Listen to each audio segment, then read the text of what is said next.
Well, good evening, everyone. Glad you made it out this evening. I hope you've been able to enjoy some of the good weather we've had. It got a little warm today, but Monday was about as perfect as you can get, and yesterday wasn't too bad. But glad you came out to be with us for our Bible study this evening. We need to keep a couple people in our prayers. You'll notice that Philip's not here and Ray's not here. Philip had to take him to the urgent care. His sugar has dropped way down. So keep Ray in your prayers. And Jimmy Dan was supposed to have back surgery today. They postponed it till Friday, but they're going to go in and do some scraping and whatever they do in that.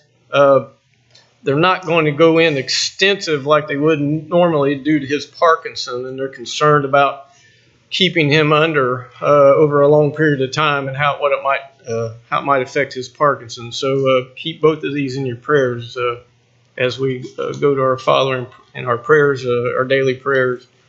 Well, before we get started, Kevin, would you lead us in a prayer? Father, thank you for another time to come together to study your word. Thank you, Father, for your word to guide our lives each day. Please do. Thank you for all the blessings of life that you bestow upon us each day. At this time, Father, we pray for those that have asked for our prayers, that your healing hand might be upon them, that you might restore their health to them once again to do your will. We pray for those who are mourning the loss of loved ones, that you comfort them in their broken hearts. Go with us through our study and go in Christ's name we pray. Amen. I'd also mention, Philip mentioned it Sunday, keep everyone in your prayers that's going ahead to church camp. A lot of the staff will be leaving Saturday, and then the kids come in Sunday. But pray for that effort, that the kids can be taught and that they'll learn and have a good time, and everybody have a safe travel. We got about 19 from here that are going. We got 5 new ones that have never been there before, and they are super excited. They can't wait to get there. So just keep us in your prayers this week, that we have a good week at camp.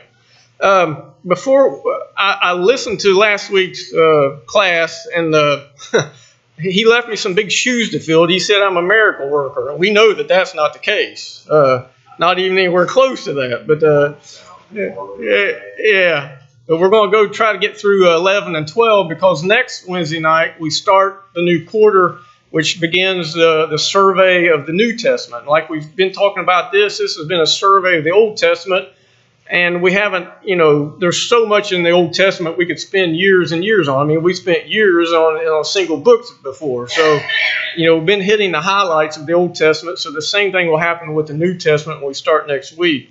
One thing I want to do, though, for about 5 minutes, I want to go back to where I taught the class a few weeks ago. And we came up and we talked a few minutes about the foolish judge that we find in Judges chapter 11.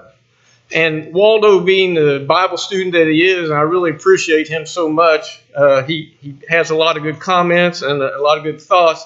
But he pointed out, and we want to kind of make sure that everybody kind of understands this.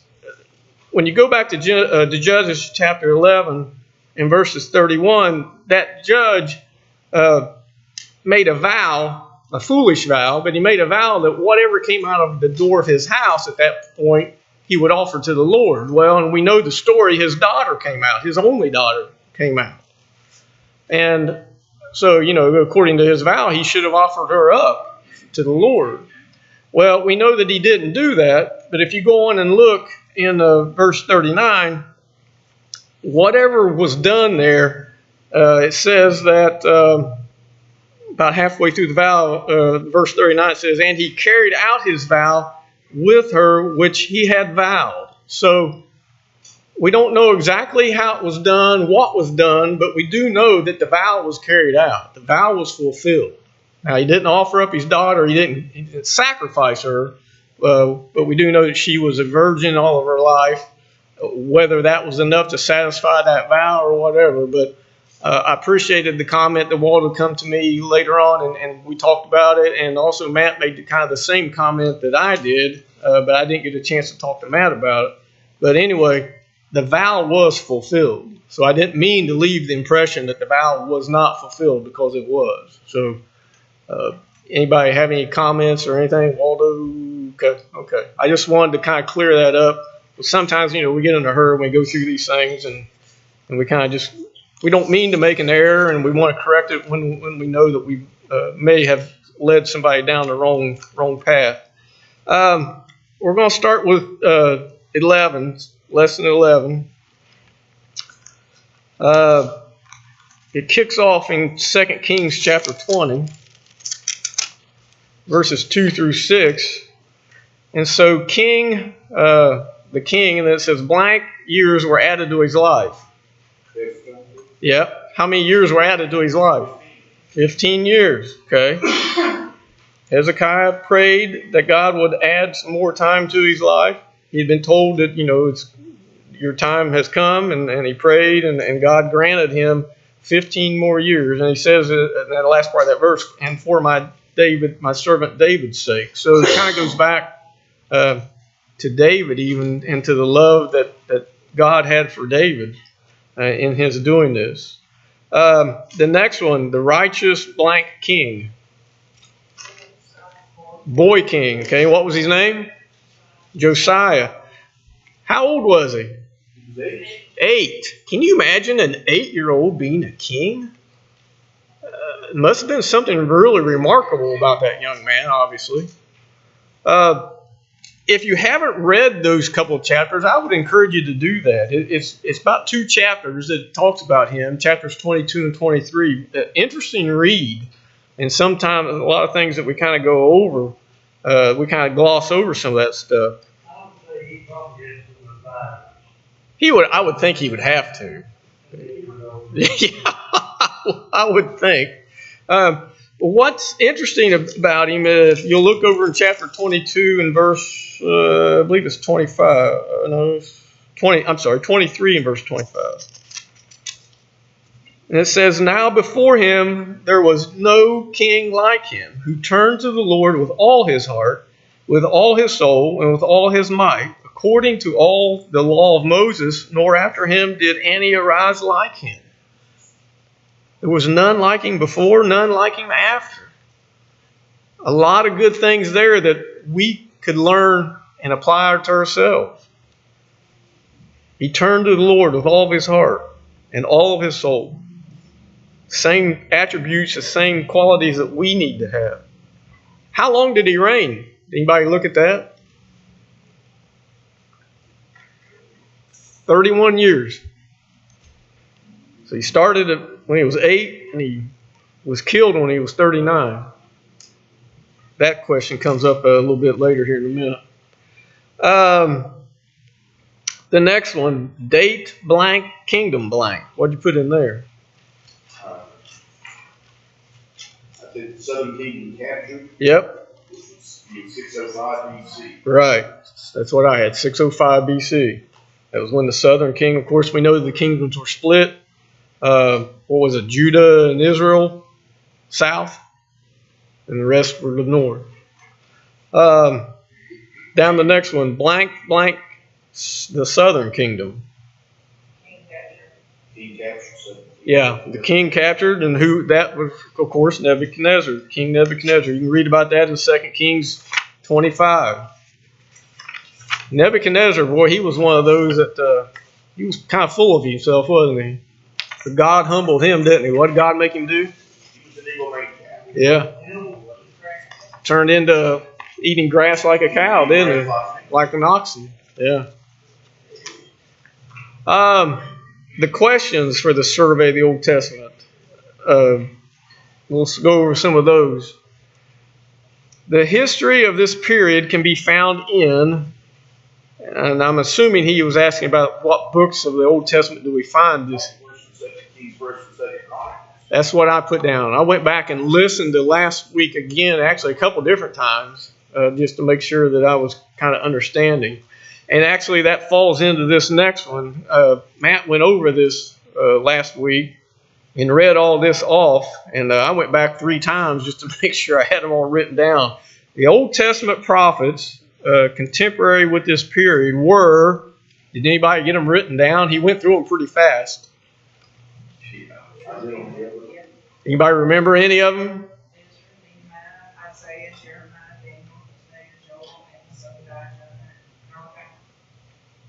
Yep, I think there was 13 of them. Jonah, Joel. For those that you didn't hear, there's Jonah, Joel, Amos, Obadiah, Hosea, Habakkuk, Ezekiel, Jeremiah, Daniel, Micah, Zephaniah, Isaiah, and Naaman. And like Matt said last week, a lot of these prophets were specific to certain king. And we'll see that down in another question here down in just a few minutes. The southern kingdom, and I think I just answered. Well, no, I didn't either. The southern kingdom was comprised of the tribes of Benjamin and Judah. Okay. The capital of the southern kingdom was Jerusalem. Okay. All right, number 3. Unlike Israel, Judah had some blank kings which prolonged its existence. Faithful. Okay. What? Anybody put anything different? Good. Just. What'd you say? Just. Okay. Good. Just. Okay. They had a few, not a lot, but they had a few good kings. Josiah, that we just talked about, was one of them. We already answered number 4, but 15 years were added to the life of who? Hezekiah. Okay. And Hezekiah was a blank king and responsible for religious blank in Judah. Was he a good or a bad king? Hezekiah was a good king, yes. And what was he responsible for? I said revival. Revival. I said reform. Okay. Right. He brought it back to Judah. And Josiah also did that as well, which we'll talk about that. I think we got a couple questions about that here in a minute. They had Baal worship. That was the biggest problem. Yeah. Idol worship was overrun in this area. Yeah. Where they were. Okay, so number 6 talks about Isaiah and Hezekiah. So this is where we mentioned just a minute ago that Isaiah was a prophet pretty much specific to Hezekiah here. And so anyway, Isaiah told Hezekiah that blank would destroy Judah and nothing would be left. Babylon. Babylon is going to come in there and pretty much wipe the place out. Yep. Number 7, Manasseh, I guess that's how you say it, who was 12 when he came to power, was evil and was responsible for reinstating blank in Judah. I said Baal worship. Baal, idol, okay, idolatry, yeah. Just as soon as the one right before him took it out, he comes in and brings it all right back. Josiah took it out, he brings it back, or no, he takes it. No, I'm sorry, Hezekiah took it out, he puts it back, and then number 8, the righteous boy king who was Josiah, he goes back and puts it all, takes all the idols back away from him.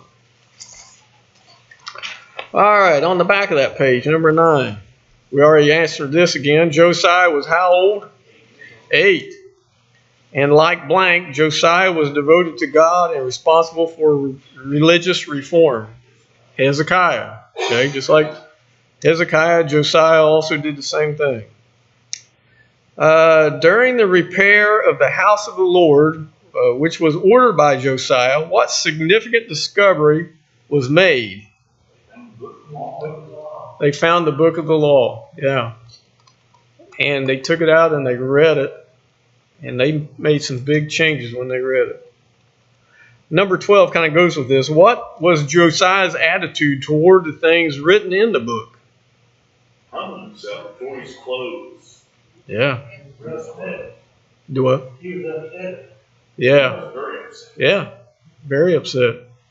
Upset so much that he tore his clothes. This goes to show you, even though the book is present, you can drift away from it. Yeah. Yeah. It's hidden.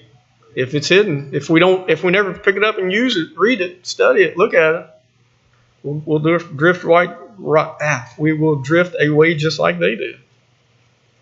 He humbled himself. I like that. He realized that they were going down the wrong path. And he humbled himself. He took care of himself first, and then he went to the people. Well, they understood that they were committing sins of omission because they didn't know the law. Yep. And that when they read the law, he saw everything that they were missing. Yeah. And what had Moses told them to do years ago about reading the law? What were they? Constantly reading. Keep it in front of you. Yeah. Yeah. Write it on your doorpost. All that kind of stuff. Same thing that, applies to us. But we don't do it very well. Number 13, how does Josiah's attitude and response compare to people today when they hear the word of God?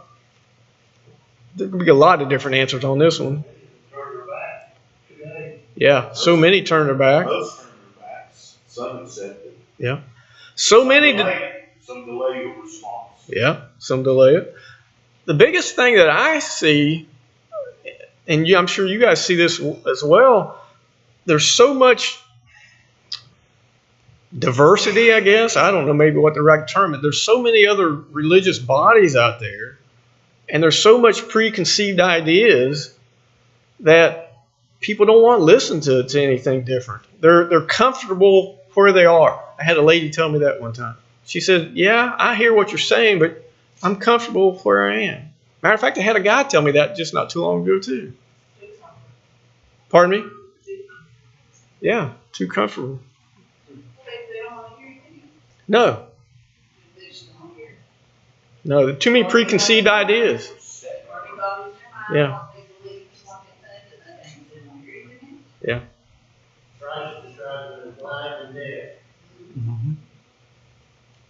Blind leading the blind, they both fall in the ditch. But some do believe. You find some that do have a pure, an honest heart, an open and honest heart, and they will listen to it and do what make the changes that need to be made, need to change.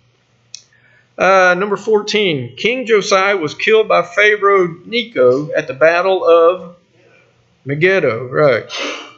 Again, he was only 39 years old. Josiah was the blank. Okay, last faithful. Okay. The card 95 says what? Anybody look at that? The righteous boy. Okay. He was the last faithful king. He was a righteous boy king. Okay. We've already looked at this. The date Southern Kingdom captured. 605. Okay. BC.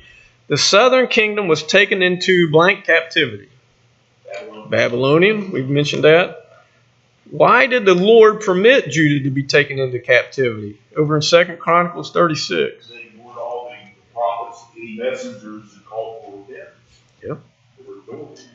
Ridicule. It says the priests and the people transgressed more and more, and God sent messengers to warn them, but they mocked the messengers. Kind of goes back to what we just talked about just a few minutes ago. They don't want to listen. They don't want to hear it. They already have an opinion, an idea formed in their head, and they're not interested in hearing anything else. And then we already mentioned this. Who was the king that captured the southern kingdom? Nebuchadnezzar. And the southern kingdom was taken into captivity in 3 separate carryings away. I'm not exactly sure what they were looking for this, but what did somebody write down here?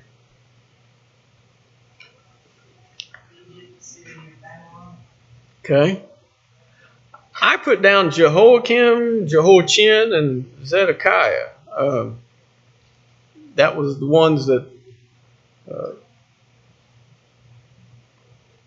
when it happened, when it occurred. Like I said, I'm not exactly sure what they were looking for in that answer. So whatever you got, if you're taking a test, we would allow you to score that one as correct. Anybody have any comments on that? We went through pretty quick. Again, I would encourage you to go back and read some of these if you haven't, especially like Josiah, Hezekiah. A good read, a good study on some of that. Lesson 12, we'll wrap up the cards. If you've been keeping track of the cards, 98 through 106. This first one, we shouldn't even have to even look at anything. Thrown into blank den. The lion's den. Which happened to who? Who was it? Daniel. Shoo, man. Okay. The next one led blank from captivity. I said Southern Kingdom. Okay. Yes, sir. Yeah, if you look at card 100, it says led the first return from captivity. And that would have been, who'd you say, Bill? No, Zerubbabel. Ezra led the second one. Ezra's is the next one. Yeah. Okay, so the next one there led the second return from captivity, and that was Ezra. Who led the third return? We don't have that question, but who led the third one? Anybody know? Nehemiah. Very good. Very good. Okay. Yeah. Hey, the cards help. I'll tell you what, the cards come in handy. Speaking of the cards, the new ones for the next quarter are in the foyer back there. So there are enough cards for whoever wants the cards. Pick them up and have a look at them. On the other next page, or on the back of that page, the blank prophet. The Messianic prophet, that was card 103, I believe. And who was that? Isaiah, yep. And of course, we know that Isaiah, when you read through the book of Isaiah, he is foretelling of who? Christ, the Messiah to come. That's why he's considered the Messianic prophet. Okay. This next one, the blank, who was the blank prophet? What was that one?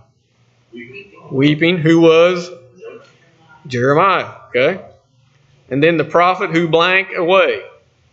Ran away, which is, now Bill, Jonah. You're always one ahead. Oh, okay. And then the blank Old Testament blank. The last Old Testament prophet is Malachi. Okay. Now, am I correct? I didn't look at this. There's like a 400-year period between Malachi and the New Testament. Yeah. Okay. 400 years. Pardon me. Yeah. Yeah. Interesting that period of history is left out. I wonder what took place in all that. You had the Maccabees, you had Alexander the Great, you had of course, the divided kingdoms after Alexander died. A lot of things happened in history. Yeah. I never really looked into it. It'd be an interesting study, I guess, to see what took place during that period of time. Yeah. Yeah, I guess we have. The questions that kind of go along with what we just looked at about the captivity and the return, a couple of these I wasn't sure of when we get down here, but we'll go through them there. The fall and captivity of blank was foretold by the prophet Jeremiah. What did anybody put for that? The fall and captivity of anybody? Be what? Israel or Judah. I put Judah, but I don't know if that was correct. Well, he talks about Nebuchadnezzar. Yeah. So I think Judah. Okay. Okay. And then the captivity began in, I assume, 605. That's what we talked about, right? That was the first carrying away in Babylon. One was the next one. Blank BC, Babylon returned and took temple treasures and 10,000 leading Jews, including Ezekiel. Anybody know the year of that? I looked it up trying to find it. It kind of varied a little bit, but I put down 597 BC. But now, don't hold me to that. It's within a couple of years. I'm pretty confident of that. Yes, okay. And then same way with the next one. In blank BC, the third group was carried away and the city of Jerusalem was completely destroyed. Anybody have a date for that? The best one I found for that was around 586 BC. Now, those are the answers to that last question in the other list. Yeah. Those are the answers right there. Yeah. How long did the captivity last? Anybody look at that verse? 70 years. Yeah. 70 years they were in captivity. And that had been prophesied. Yep. That was the answer to true promise. Yep. Number 6, Nebuchadnezzar first came and took the choicest young men captive. Who are the four mentioned in the text of Daniel chapter 1? Who are they?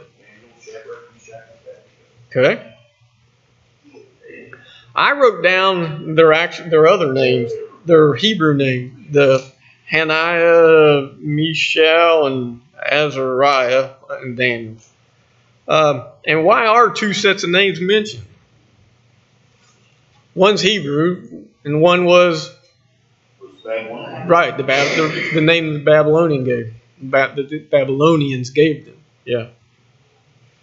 And so then, what were their real names? What we just said that was Daniel, Hananiah, Mishael, or how you say it, and Azariah. Of course, we know them as Shadrach, Meshach, and Abednego. And that answers number 9. Those were cast into the fiery furnace, those 3 men. Over on the back, discuss what happened to them. What happened when they were thrown into the furnace? Were they consumed? No. In fact, they made the fire hotter. Yeah, they increased the temperature of it, didn't they? They stoked it up. Well, he killed the people that were standing next to the furnace. Yeah, it was so hot. Yeah. Okay. And then Sid just answered the next one. What did Nebuchadnezzar observe in the furnace? 4 men. And they were walking around. Yeah, it wasn't. As like the Son of God. Yeah. Amazing. Amazing stuff. Of course, some people just throw that off and say, oh, that's just a fairy tale. But it's not a fairy tale. Thrown into the lion's den. We already answered that. Daniel. I've got some notes in mind, and probably due to some of the studies that we've had here over the years in the adult class, I've got written down there that Daniel, when we talk about Daniel in the lion's den, we think about a young man. But at this point in Daniel's life, he was probably somewhere between 70 and 80 years old. As a young man being thrown into the lion's den, he might have had a slim chance of fighting it off. But a man 70, 80 years old, he's not going to stand any chance of getting thrown into the lion's den. Why was Daniel cast into the den of lions? He wouldn't worship Nebuchadnezzar. Yeah, he wouldn't bow down to the king. He wouldn't bow down and pray to the king. So what happened to him? He gets thrown into the lion's den. He gets ate up. There's nothing left of him. God shut the lion's mouth, didn't he?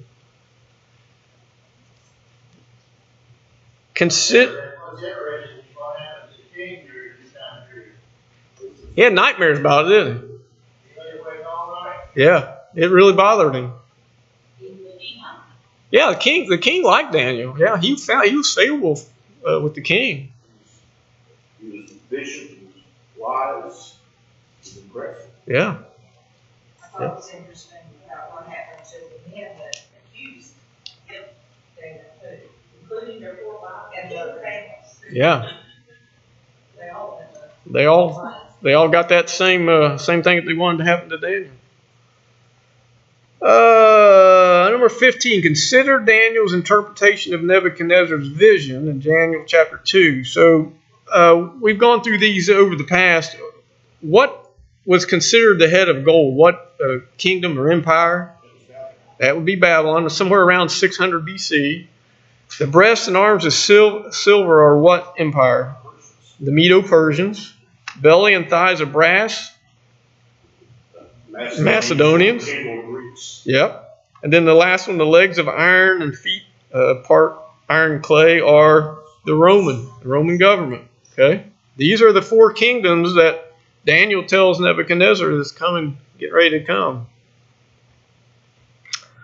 During the captivity, Daniel foretold the establishment of what? This is a little interesting. The church. He foretells of the church. Yeah. And when does he say this is going to take place? During the time of the Romans. When we know exactly that's when it took place, didn't it? And this is, I should have wrote that down because I found it. It's 506 BC. 600 years before Christ. Yeah. Okay. Let's see. What minute details are given in the prophecy concerning the return from captivity? Anybody put anything down? What did anybody find for this? What were some of the little details, or just some of the details?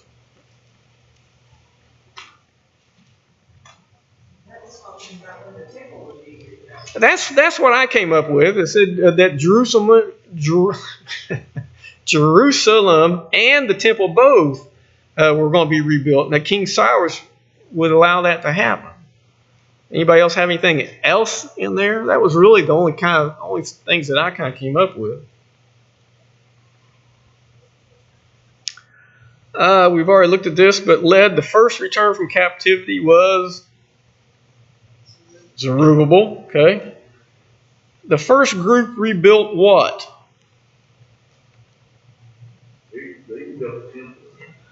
Well, when I read through it, it looked to me like that they only rebuilt the foundation. The foundation for the... Yes. The foundation for the temple. Who led the second return from captivity? We talked about that a minute ago. Ezra, okay. And then what did that second group restore? They restored the... Anybody know?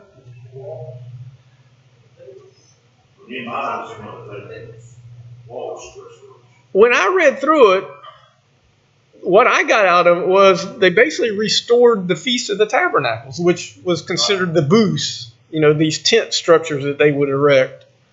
I'm open to anybody else's suggestions, but what I got out of reading those particular verses, or that whole chapter, chapter 8 of Nehemiah, was it really looked to me like that what they restored at that particular time was that feast that evidently they hadn't been partaking of. They had done for years. Yeah. Yeah. During Ezra's leadership, too, when they once again pulled out the law and read. Remember, they actually would stand outside for hours and listen to them read the law. This was in the book of Ezra. Mm-hmm. And an interesting point about that, what you just said, they stood. They revered it. They stood in reverence for hours on time. And I've heard some people talk about this, even the Jews today. Of course, we know they're in error because they deny Christ being the Messiah. But in their worship, the Jewish worship, from what I've been told, is they stand during just about all of their worship. And it might last an hour, 2 hours, 3 hours. It can last a long time. But okay, I didn't know that.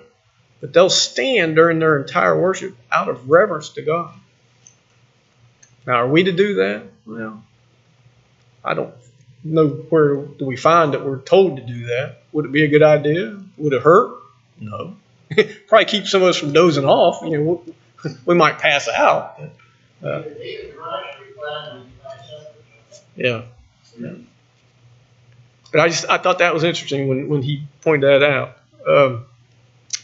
All right. Okay, we answered this one a minute ago. Who led the third return? Nehemiah did. And the third group rebuilt what? The walls of Jerusalem. Exactly. Okay. We're going to make it through this. We got about 4 minutes, according to that clock. Yeah, we got about 6 minutes. So what is a prophet? What's the definition of a prophet? Foreteller? Messenger of God. Okay. Person regarded as an inspired teacher or proclaimer of the will of God. You must have looked at the same book I looked at, or definition or something. That's exactly what I wrote down. Yeah, a person regarded as an inspired teacher of the will of God. Okay. So then who did we call the messianic prophet? Isaiah. The weeping prophet? Jeremiah. Proof of the prophet? Well, that'd be his word. The fulfillment of the prophecy. Yeah. Okay. Yeah. And a lot of those don't happen until way down, like we just talked about a while ago. Yeah. Yeah, Daniel. Well, Isaiah talking about Messiah coming. Very few of these prophets ever saw the result of it. Yes. Exactly. Yeah. And the prophet who ran away was Jonah. The last Old Testament prophet is Malachi. Okay. Boy, we got through that. He didn't think we would. That's right. That's right. That's right. Anybody have any questions, any comments, anything that we've looked through this survey of the Old Testament? Anything that you thought about after the fact? I know a lot of times I'll sit back there and later on that week something will pop to me like, oh, well, maybe we should ask that or said something about it. Anybody have anything? A lot of good study there. I mean, we could spend, well, and we have. We spend years and years and years and years in the Old Testament. So many good stories, so many good things to look at. Just like Josiah, even though he was 8 years old, he did all that was right in the sight of God. Even at just 8 years old. Like I said, next week we'll start into the New Testament, a survey of the New Testament. I don't have any of the handouts. Matt didn't leave any of that stuff, so I'm sure he will rely on his trusty assistant, beautiful Brian, his clerical staff to hand that stuff out. So there are cards in the back, so you could get those and kind of look at some of the cards, and you'll have a little bit of an idea of what the first part of the study will be. So.